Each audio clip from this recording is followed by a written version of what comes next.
మీరు గాయకుడిగా మారినరు, మీ బాల్యం నుంచే మీకు ఆ గానం అనేది వచ్చిందా, లేకపోతే మధ్యలో ఏమన్నా వచ్చిందా? అంటే బై బర్త్, అంటే తెలంగాణలో ఉన్నటువంటి ఏ గాయకులైనా, అంటే ఇటు ఉద్యమాల వైపు కావచ్చు, అటు సామాజిక ఉద్యమాలలో ఉన్నటువంటి వాళ్ళు ఎదుగుతున్నటువంటి క్రమంలో అక్కడ ఉన్నటువంటి స్థితిగతులు, అక్కడ ఉన్నటువంటి పరిస్థితులు, సామాజిక అంశాలను చూస్తూ మనం కొంత అటువైపు వెళ్తాము.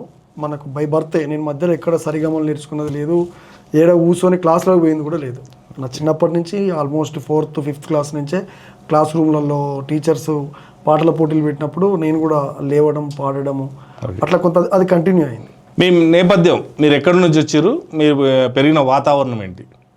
మాది సొంతం వచ్చేసి ఉమ్మడి నల్గొండ జిల్లా, ప్రస్తుతం సూర్యాపేట జిల్లా. ఓకే. తొండ తిరుమలగిరి, ఓకే. పక్కన గుండెపూర్ అని ఉంటుంది. మాది గీత కార్మిక కుటుంబము. నాన్న కూడా తాళ్ళు ఎక్కేటోడు, కాకపోతే ప్రజెంట్ ఇప్పుడు ఏం ఎక్కట్లేడు. వ్యవసాయ ఆధారిత కుటుంబం. అయితే పాత నల్లగొండ జిల్లా కాబట్టి మీ పైన ఎర్రజెండా పాటల నేపథ్యం ప్రభావం ఉన్నదా? 100% కంప్లీట్గా. మరి ముఖ్యంగా నల్గొండలో సూర్యాపేట ప్రాంతం అంటే ఒకవైపు భీమిరెడ్డి నరసింహారెడ్డి, మారోజు వీరన్న, ఇటువైపు వస్తే కారుపోతులు అంజన్న అని ఉంటాడు, అటువైపు పోతే సుద్దాల హనుమంత్ కావచ్చు, దొడ్డి కొమరయ్య, చాకరేలమ్మ, వీళ్ళందరూ చుట్టూ ఒక 15 నుంచి 20 కిలోమీటర్ల దూరంలో ఉండేటువంటి గ్రామాలు ఇవన్నీ. అంటే అట్లాంటి నేపథ్యం ఉన్నటువంటి ఆ మట్టిలో పుట్టినా కాబట్టి నేను సినిమా పాటల వైపు పోకుండా ఇటు సామాజిక అంశాలు, ఇటు దళిత భోజనకు సంబంధించినటువంటి గీతాలు ఇటువైపు రావడం జరిగింది. ఇప్పుడు మారోజు వీరన్న గారి గురించి మాట్లాడారు కాబట్టి, మారోజు వీరన్న తెలంగాణ వాదాన్ని మొదటగా తీసుకొచ్చినటువంటి గొప్ప వ్యక్తి అనేది చారిత్రక సత్యం. ఆ మారోజు వీరన్న గారి పైన మీ అభిప్రాయం ఏంటి? మారోజు వీరన్న గారితో మీకు ఏమన్నా అనుబంధం ఉండేనా? యాక్చువల్గా మారోజు వీరన్న 1997లో చనిపోవడం జరిగింది, ఎన్కౌంటర్ జరిగింది. వీరన్న చరిత్ర చూసిన, నేను చరిత్ర విన్నా, చదువుకున్నటువంటి వాడిని. అంటే వీరన్న ఆ చరిత్ర చదువుతున్నటువంటి సందర్భంలో అట్లాంటి ప్రభావం నా మీద ఉన్నది కాబట్టి నేను మిగతా వైపు వెళ్లకుండా అటు దళిత భోజన మూమెంట్ కావచ్చు, ఇటు తెలంగాణ ఆ రోజే 1997లోనే తెలంగాణ కావాలని సామాజిక తెలంగాణ కోసం తెలంగాణ జనసభ సూర్యాపేటలో పెట్టడం జరిగింది, ఇటు భువనగిరిలో పెట్టడం జరిగింది.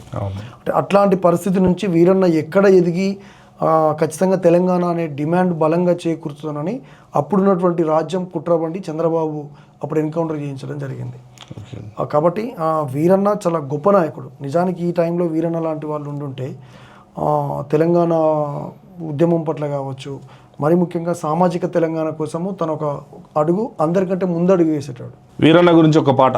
ఇండియా విప్లవ రైలు బండిని పట్టాలెక్కించి ఆ బండిలోన వీరన్న చూడరా సైరనూగుతుండు, తూర్పు దిక్కున తుపానులేసి ఉత్తరాన మరి ఉరిమినాడురా, దక్షిణాన దండోర వేసెరా, మార్క్సు పూలే అంబేద్కరుల ఆలోచనతోటి మావో పందా ఉద్యమానికి మార్గమేసినాడు.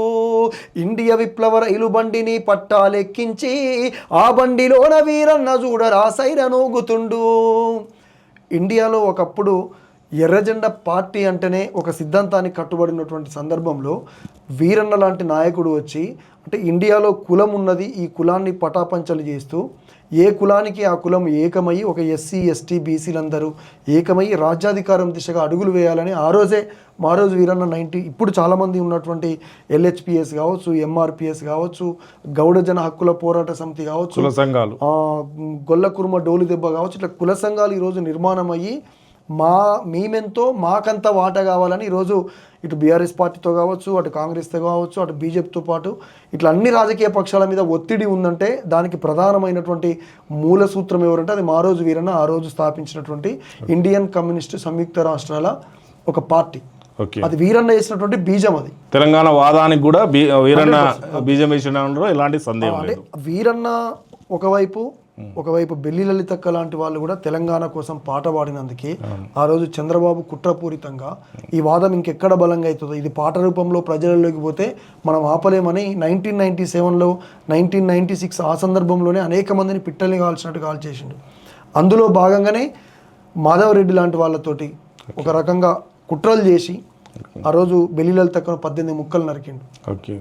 కాబట్టి ఇట్లా అనేక మందిని, అట్లాంటి సందర్భాలు చూసినటువంటి అనేక మంది మాలాంటి గాయకులము తెలంగాణ పాట పాడితేనే ఎక్కడ ఎన్కౌంటర్ చేస్తారో, తెలంగాణ పాట పాడితేనే ఒక నక్సలైట్ ముద్ర వేస్తారు అనేటువంటి సందర్భం నుంచి 2001 సంవత్సరంలో కేసీఆర్ గారు రాజ్యాంగబద్ధంగా పార్లమెంటు పందాలో తెలంగాణ రాష్ట్రాన్ని సాధించుకుందాం, రక్తపు చుక్క కింద పడకుండా, రక్తపు బొట్టు కారకుండా శాంతియుత పందాలో బాబాసాహెబ్ అంబేద్కర్ ఇచ్చినటువంటి రాజ్యాంగం ఆర్టికల్ 3 ప్రకారమే తెలంగాణని సాధించుకుందామని, అది పార్లమెంటు పందాలో సాధించుకోవాలనే ఉద్దేశంతో మాలాంటి అనేక మంది, వందలాది వేలాది మంది కవులు కళాకారుల్ని ఒక ఏకతాటి మీద తీసుకొచ్చి పాటలు కావచ్చు, మాటలు కావచ్చు, ధూమ్ధాములు కావచ్చు, వేలాది మంది కళాకారులకు ఒక ధైర్యాన్ని ఇచ్చి ఆ రోజు కేసీఆర్ గారు ముందు నిలబడి ఆయన వెనకాల మేమందరం ఉండి తెలంగాణ ఉద్యమంలో ముందుకెళ్ళడం జరిగింది.